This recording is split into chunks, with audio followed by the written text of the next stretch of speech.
हमारा विशेष अनुरोध है कि कोई भी यौगिक क्रिया, वह योग हो, वह प्राणायाम हो, ध्यान हो, वह एक मंद मुस्कुराहट व प्रसन्नचित्त अवस्था के साथ ही करें। और योगाभ्यास बहुत बार करने की ज़रूरत नहीं है।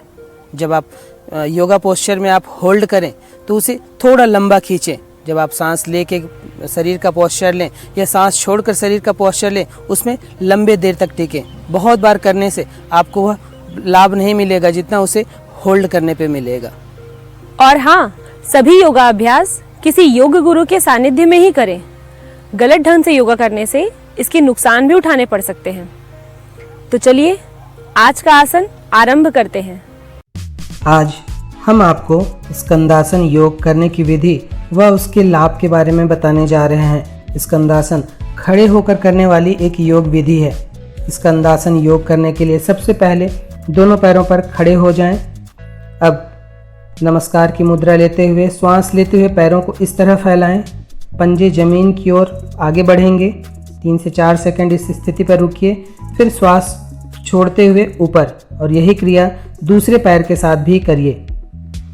केवल इस आसन का अभ्यास कर रहे हैं तो इसे दोनों पैरों से 5-5 बार अर्थात 10 बार करें। अन्य आसनों के साथ 2-2 बार करना ही पर्याप्त होगा। जिन लोगों को ध्यान लगाना आता है वे मूलाधार चक्र पर अपना ध्यान लगाएंगे, और जिन्हें ध्यान लगाना नहीं आता वे शरीर में जहाँ कहीं तनाव या खिंचाव हो रहा हो अपने ध्यान को वहाँ रखें। स्कंदासन का अभ्यास नितंबों को खोलने के लिए सर्वश्रेष्ठ है, अर्थात हिप ओपनिंग योगा के तौर पर यह एक अच्छा योगा पोज है। इसके अभ्यास से नितंबों के जोड़ खुलते हैं, पैर लचीले व मजबूत होते हैं। पैर, जांग, नितंब, कमर की मांसपेशियां मजबूत होती हैं। मलाशय, गर्भाशय, मूत्र संस्थान, प्रजनन अंगों की कार्य क्षमता बढ़ती है। शरीर में नव ऊर्जा का संचार होता है तथा आलस्य दूर होता है।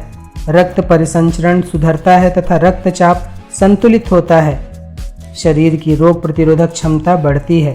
जांग व नितंब की चर्बी कम होती है। हैमस्ट्रिंग मसल्स के लिए भी यह एक उत्कृष्ट आसन है।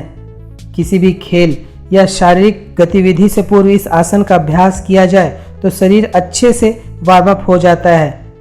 इस आसन के अभ्यास से मानसिक शांति भी मिलती है, मन एकाग्र व प्रसन्न होता है।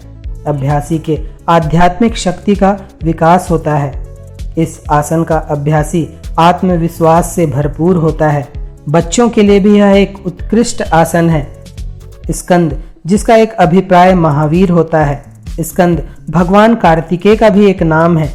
चूंकि इस आसन में शरीर एक महावीर योद्धा की मुद्रा लेता है, इसलिए इसे स्कंदासन कहते हैं। स्कंदासन के अभ्यास से मूलाधार, स्वाधिष्ठान, अनाहत चक्र स्वस्थ, संतुलित व सक्रिय होते हैं। घुटनों के गंभीर रोगी इस आसन का अभ्यास न करें। गर्भवती महिलाएं 5 महीनों के बाद इस आसन का अभ्यास न करें।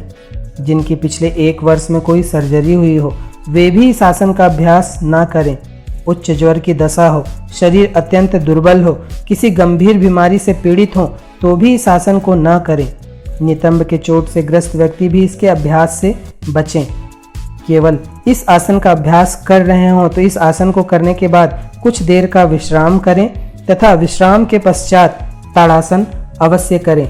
तो यह था स्कंदासन योग करने की विधि व उसके लाभ।